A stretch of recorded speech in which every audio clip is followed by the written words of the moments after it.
This is your pup, Momo, with another exciting video. This time, we will be looking at 10 of my favorite arcade beat-em-ups and one that I am not very fond with. These are arcade beat-em-up games I grew up loving. I know for a fact there will be subsequent episodes covering this particular issue, so please make sure that you're subscribed to see great future contents. Here are the rules: only one game per franchise, meaning there won't be two Teenage Mutant Ninja Turtle games in one list. Both games will be listed, but in separate videos. No spoilers? These games in the list will hail from various different companies, and although you might see me giving superlatives to one company a lot in this list, it's because that company make great games and has a reputation for quality. With that said, here are 10 of my favorite arcade brawlers and one not so favorite. Let's ascertain this issue, shall we?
This game was known in other parts of the world as Renegade. The game was partly biographical, slightly based on the creator's teenage years. This game was also inspiration for many subsequent games, including Techno's very own, the uber-iconic Double Dragon and River City Ransom for the NES. There have been many ports over the years, notably the home computer versions. However, they aren't very good and are best left forgotten.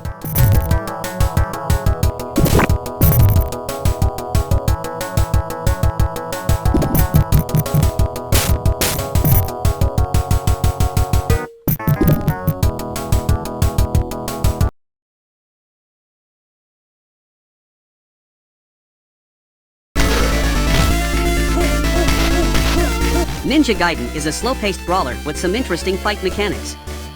Unlike a typical brawler, where you break barrels, trash cans and container boxes to obtain power-ups for bonus points, you have to knock your enemies or throw them onto those caches to unveil items. While it can get really frustrating, it's a good mechanic, where you will have to strategize your fighting methods rather than just mindlessly breaking those and getting items that are inside them. There have been many ports, but the most notable one is the one for the NES, where the game is a complete different game. The NES version has been converted to a side-scrolling action game, rather than the original counterpart, which is a beat-em-up. There was an Atari Lynx port where it was very faithful to the arcade.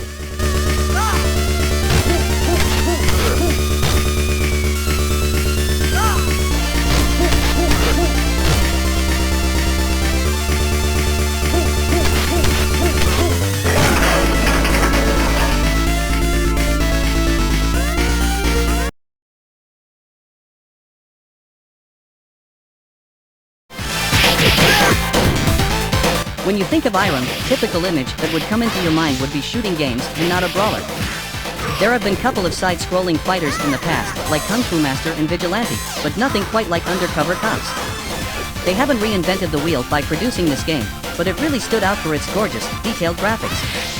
There have been one notable port for this game, and it's for the Super NES. The conversion was done very well and faithfully. It's a typical Final Fight clone, but it's a damn well done one at that. Give this game a try.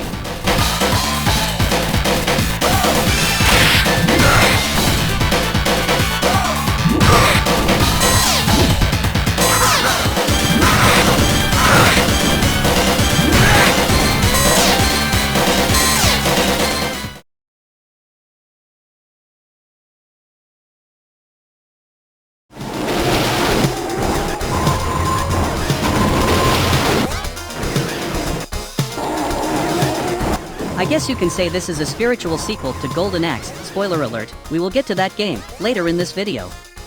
I consider it as such. Anyway, I like how there are a few different modes of gameplay with this game, including a brawler, run and gun, and a first-person rail shooter. This game was trying to pull a Bayou Billy for the NES and done a fantastic job in doing so. I like all 3 game modes and had a blast capturing footage for this game. There was a fantastic port for the Sega Genesis that I highly recommend. Fun fact: I used to call the male character of this game the King because he has a spitting resemblance of Elvis Presley.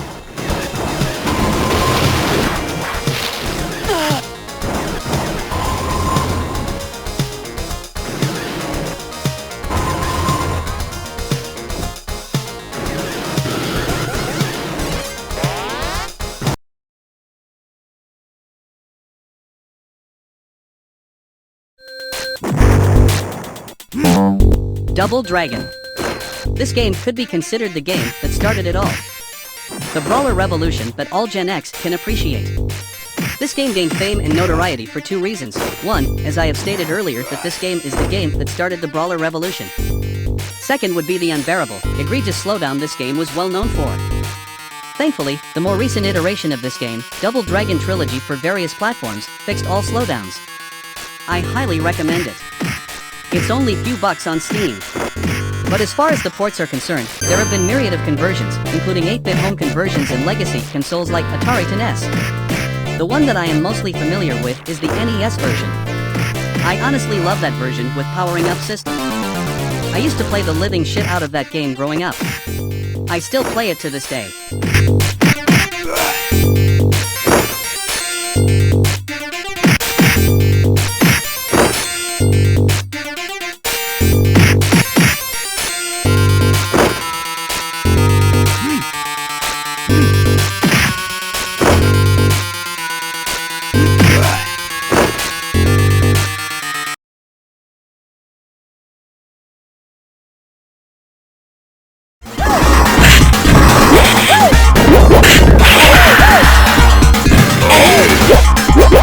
Ninja Baseball Batman came out as a surprise.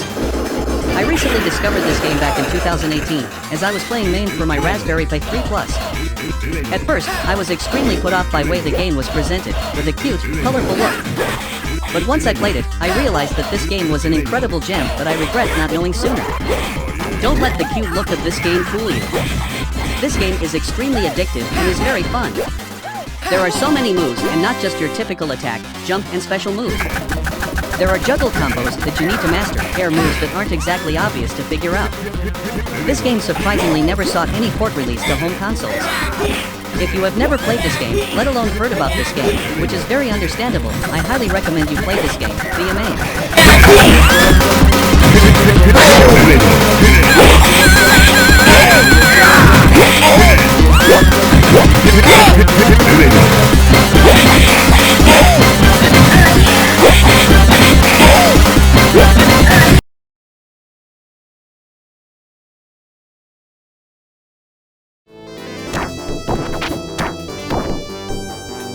Golden Axe is one of the most iconic games out there.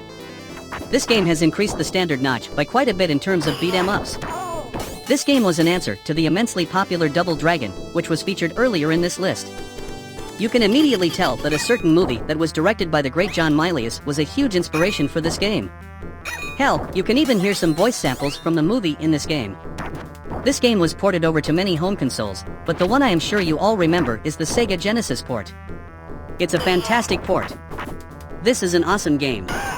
To play the most definitive version out there, you may want to get one of umpteenth compilation collection for various consoles, emulate, or get a Sega Astro Mini.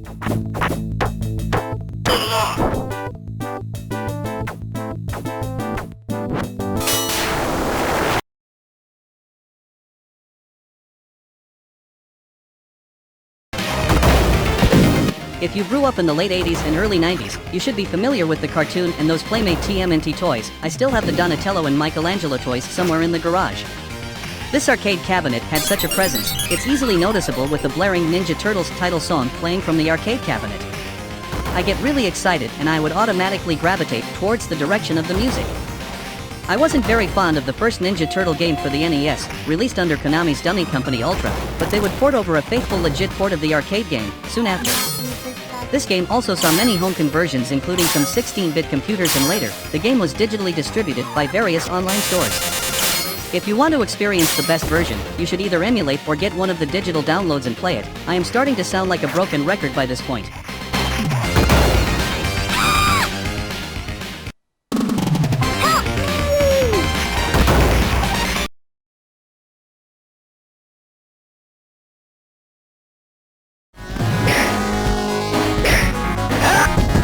This game is another victim of mass porting to many different consoles. Sadly, majority of them aren't very good. But this game may be one of my favorite games, despite the aforementioned setback. As I have stated in my last video, I prefer this game over Streets of Rage. I prefer the graphics with its huge and detailed characters with buttery smooth animation. The music, however, I like Streets of Rage much better.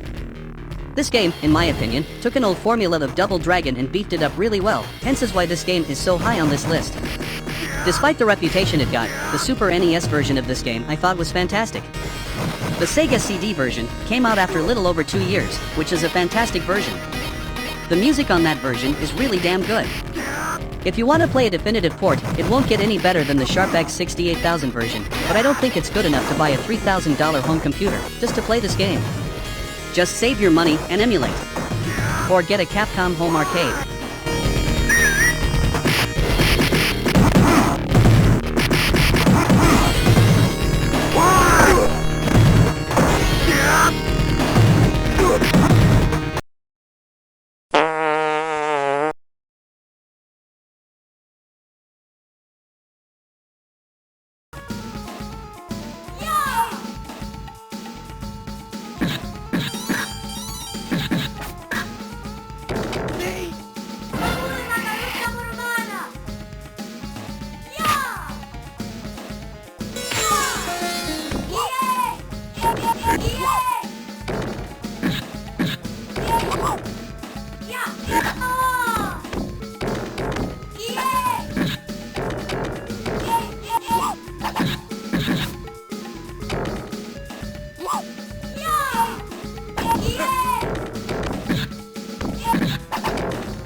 Before I reveal the best game in this list, if you thought my content was worthy of your entertainment and would like to see future contents like this, please consider subscribing.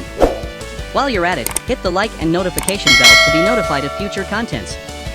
I post weekly. And now, without further ado, the number 1 spot.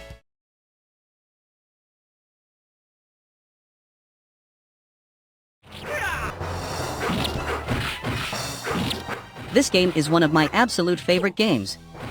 I don't consider any arcade games a full-fledged RPG games, but this game comes close to it, along with games such as Taito's Kadash or Konami's Giapolis, 2 games which I love. This is a great use of then, Capcom's technological marvel, CPS2 board.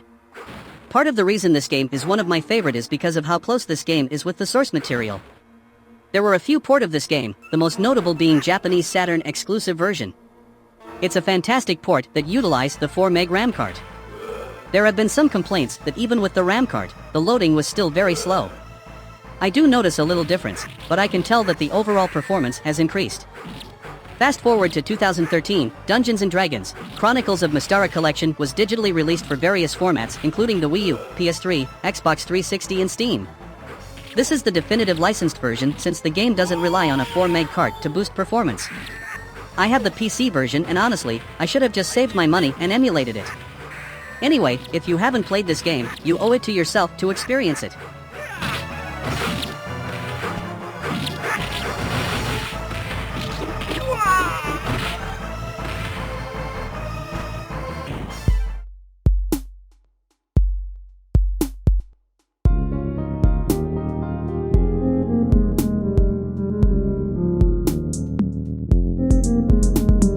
Thank you so much for sticking around to the end.